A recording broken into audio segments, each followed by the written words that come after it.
Zul, begini, tentu kita kepingin tahu warga, pembaca kita, penonton kita pengen tahu apa sih yang membuat Pak Zul itu kemudian tertarik masuk ke politik. Ini kan wali kota ini kan jabatan politik, Pak Zul. Iya, betul sekali. Dari swasta lalu kemudian tertarik masuk ke politik. Apa yang mendorong Pak Zul ini? Kalau saya mau istilahkan, ini saya udah pernah ungkap ya di beberapa kesempatan, tapi tidak apa-apa saya ungkap lagi ya. Saya ini tersesat di jalan yang benar, Pak. Iya.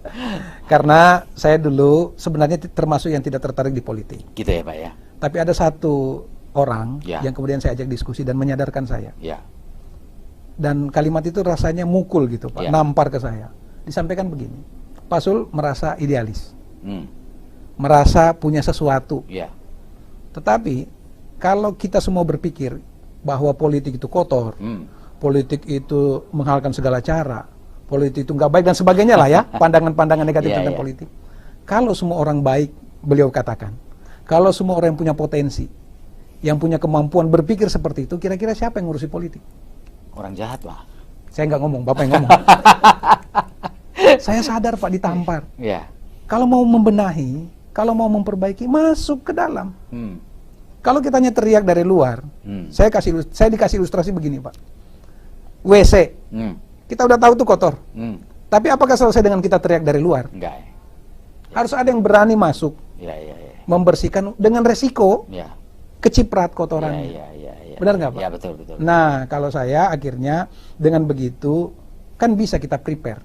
Sebelum masuk kita pakai kaos tangan, kita pakai alat untuk kemudian melindungi diri kita. Untuk kemudian begitu masuk kita mencoba untuk membersihkan. Walaupun mungkin belum bisa bersih 100%, tapi minimal kita udah berbuat. Kita udah berkontribusi, dan makanya saya bilang tadi saya tersesat di jalan yang benar. Itu ya, bahwa bawa aja tadi itu tekad kita, niat baik kita, bahwa belum banyak yang bisa kita perbaiki, tidak apa-apa. Toh kan katanya yang dinilai bukan hasilnya, yang dinilai prosesnya. Bagaimana kesungguhan kita, bagaimana kita menunjukkan keseriusan kita. Dan satu, Pak, mungkin nanti satu saat ya, kalau ini yang agak sedikit menghibur saya dari sekian kegalauan atau mungkin berbagai dinamika yang dihadapi.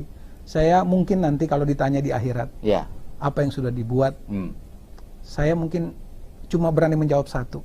Apa itu, Pak? Saya sudah mengerahkan seluruh waktu saya. Itu ya.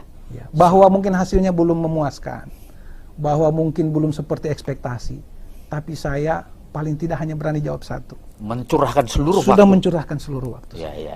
Untuk itu ya, Pak ya. Bahwa ini belum, saya akui. Tapi saya sudah minimal bisa jawab bahwa waktu saya sudah saya kerahkan seluruh.